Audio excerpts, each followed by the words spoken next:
What is up, guys, and welcome to yet another new series on my channel. It is F1 22 Mobile Racing. So Mobile Racing has gotten its update, and now it is time to start a completely new series and a completely new career mode for my YouTube channel. I'm so excited to get this started, and I will be doing the F1 22 My Team along with this as well. So if you guys are enjoying this, definitely be sure to leave a like and subscribe to this channel. But as you can see here, it has been completely changed. We now have to start building our way up towards the top. So we will always start with Williams and Aston Martin, if you saw earlier, and we will start to build Grand Prix and able to sign with more teams. So obviously right now we are rookie one, so that means you can only sign with either Williams or Aston Martin. And it goes all the way to Legend, which is 21 Grand Prix, but for now it's only 4 Grand Prix. And for this career mode series, we have to start from the bottom somewhere. So we are going to sign with Williams Racing for this season. We cannot sign with Aston Martin because unfortunately I have not beaten Launch Stroll in Showdown mode just yet. So for now we'll be with Williams, but I'm still happy with that because it'll be a good place to start. Anyways, our teammate will be Alexander Albon. I'm sorry, no Nicholas Latifi. But let's get on with this, shall we? So here is our garage, and I mean nothing looks really that much different from the previous edition. As you can see, we have the new car obviously, but when you look at it visually, there's nothing much different. You can see we can upgrade our car now. There is no actual visual icon that does that, so hopefully in the future update it will add that as well. And the rookie contract only gives us 4 Grand Prix, so it's Canada, Britain, Austria, France, so that'll be interesting. And to start this off, we will be doing qualifying at the beginning because, I mean, the Williams is a very uncompetitive car, obviously. But as you can see, also the loading screen, not that much different from F1 2021 Mobile Racing. But anyways, as we go into qualifying then for the Canadian Grand Prix, looks like Leclerc is on pole at Sainz, Verstappen, Paris, Hamilton, Russell, Norris, Ricciardo, Alonso, and Ocon on the top 10.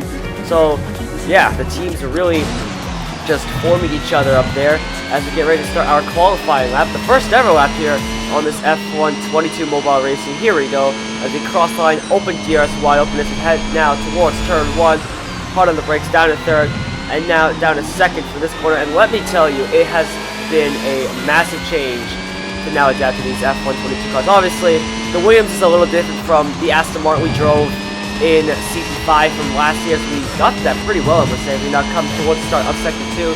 It's going to be a 21.75, and that is a green first sector, so no purple sectors, I'm not surprised. And again, when it comes back to F1 22 Mobile Racing, obviously with the different cars, we have the ground effect cars, so obviously the cars are much slower when it comes to low speed corners, but when it comes to the high speed corners, they're still actually pretty decent because of all the downforce they're creating on the ground. But anyways, as it comes towards the start of Sector 3, we have actually had a decent Sector 2. As we cross Sector 2, we actually get a purple second sector, which is great in the Williams, as we now head down the back straight. Also, you might notice that the engine sound has now changed for this year as well.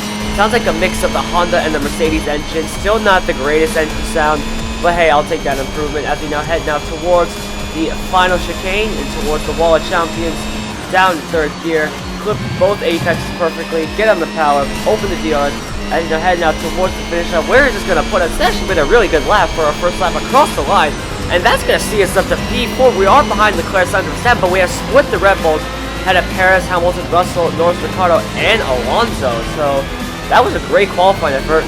Let's see what we can do in the race now.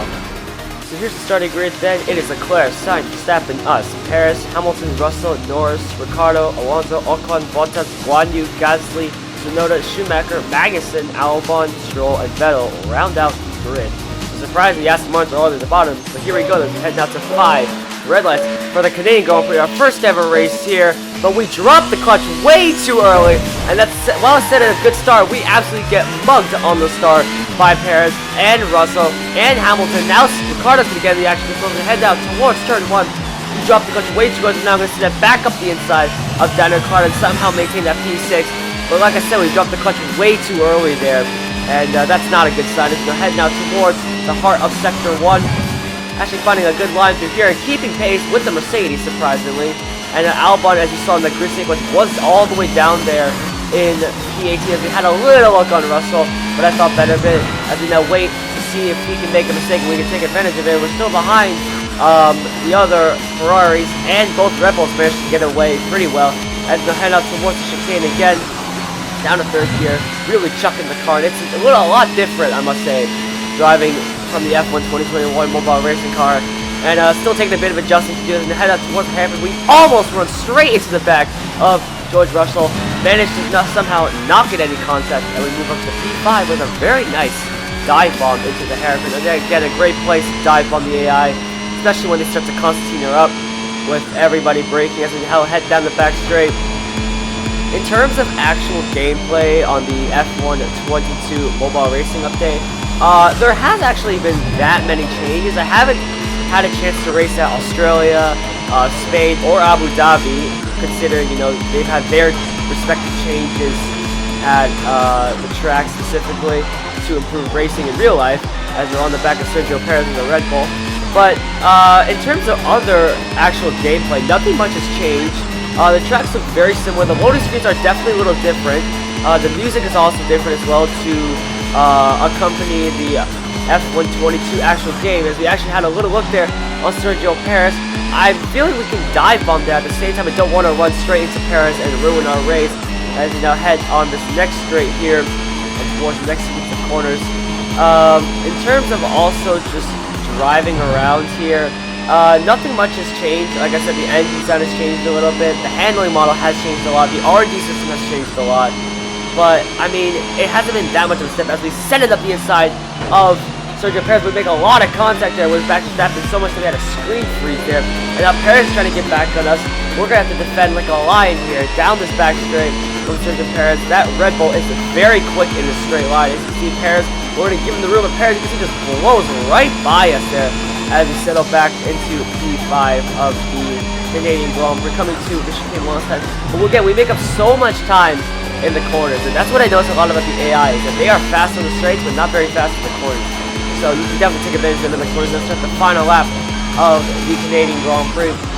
Down to third gear, now down to second. Again, almost making contact with Sergio Perez. Very slow for some reason. I mean, the Red Bull's pretty easy in the corners, although you have noticed in real life that they are very quick on the straight. They are probably the quickest car on the straight, minus the Alpine. The Ferrari's very strong in the corners as well. The Williams, well, I mean, it's a Williams, what do you expect? But when you have Alexander Albon and Nicholas Latifi driving, I mean, obviously it's just going to be the best team in the F1 series. As we now head down towards the next season, but that's doing nothing here, as Perez is just waltzing away from us. As we now head up towards the hairpin, we do have a good run in him. Are we going to set it up the inside towards the hairpin? Seems like a good place to overtake here, as we have the DRS on incoming banner coming up. We're going to send it down the inside on Sergio Perez. We go way too hot on the brakes, though. Somehow managed to not send it all the way over there, managed to keep it on the track. Somehow, some way, we managed to hold P4 as we now get ready to open DRS. We had that DRS on coming. We were behind Perez in that detection point. And that's the interesting thing about Canada, is that the detection point is all the way back there. So, if you can make a move, you can use DRS to run away. As we head to the final chicane wall side, we go way too hot, though. We make a lot of contact with the wall, somehow not be enough for the race. Perez is going to have a grip. We're going to defend the inside of the line, move over just in time and block it. And we're going to somehow hold on to P4 for the Williams, behind the Leclerc, but ahead of Perez, Russell, Ricardo, Hamilton in 8th, Ocon 9th, and Norris 10th. Thank you all so much for watching. If you guys did enjoy, definitely be sure to leave a like, subscribe, and I'll see you guys in my next video. Goodbye, everyone.